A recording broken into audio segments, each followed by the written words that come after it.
trying to get all the pieces of the puzzle together. It says right here in the statement, I knew it would happen. I had a vision. If you're not afraid of death, you will be. Again. Good evening, ladies and gentlemen, boys and girls, and welcome back to another week at the movies. I'm really looking forward to talking to you this week because one of the movies coming out this week is one of my favorite I've seen this year. But first, Final Destination 5. When we're done, you'll have perfect vision. I'll be right back.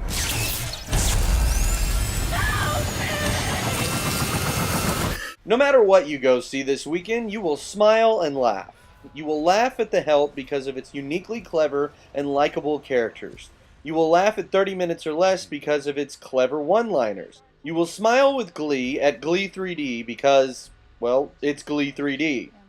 Finally, you will laugh at Final Destination 5 because of the sheer stupidity of some of the characters that grace the screen. That's not to say that this film is all bad. There are some good sequences, but this is one of those films where every time something good happens, it's followed by 3 bad things. Every time I gave the movie a star, it would take it away from itself.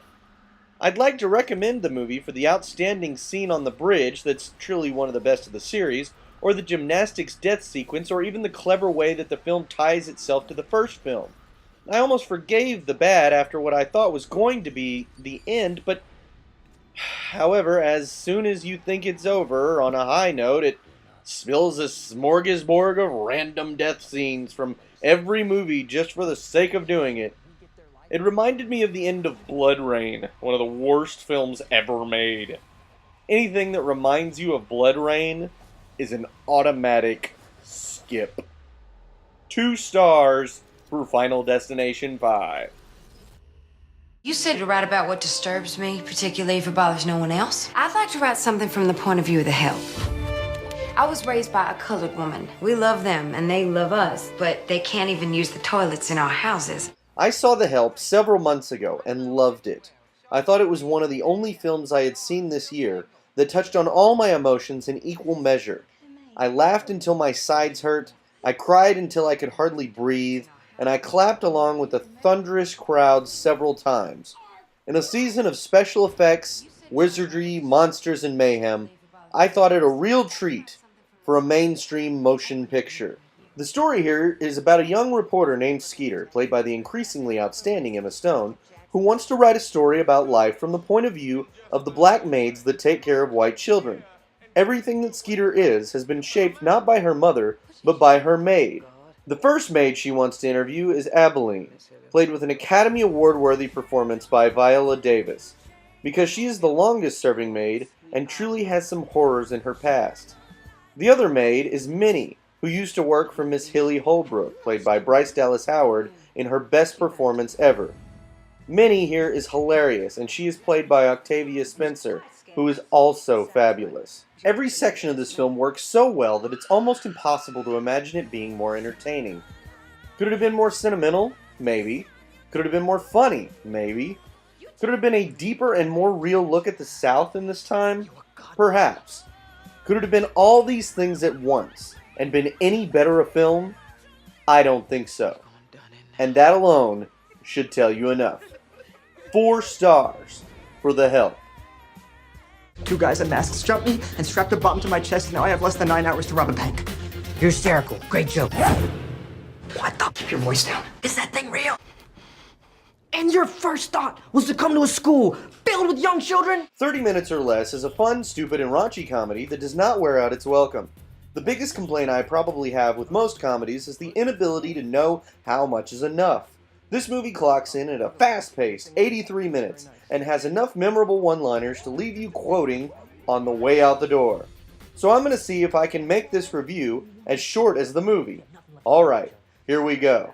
The story here is basically one lazy idiot, played by Danny McBride, forces another idiot pizza guy, played by Jesse Eisenberg, to rob a bank. So the first idiot can use the money to pay another idiot, played by Michael Pena, to kill his idiot dad, played by Fred Ward. Each of the main idiots have their idiot sidekicks, Aziz Ansari and Nick Swardson, and they do a lot of idiot things before lots of idiotic explosions close the film. So is this movie for idiots? Sure.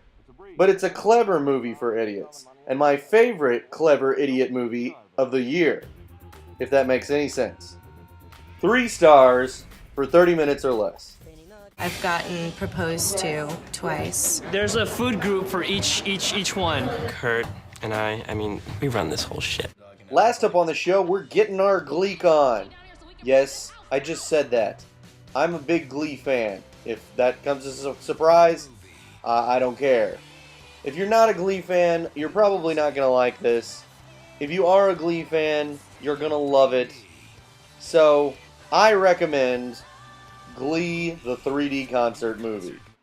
Alright, that's going to do it for our show this week. Be sure to tune in next week, where we'll have brand new reviews of Conan the Barbarian, one of 2 remakes next week, Fright Night, the other remake starring Anton Yelchin and Colin Farrell, Spy Kids 4, and One Day. Want more movies, reviews, and videos? Visit our website online at www.thankufw.com. And as always, we thank you for watching.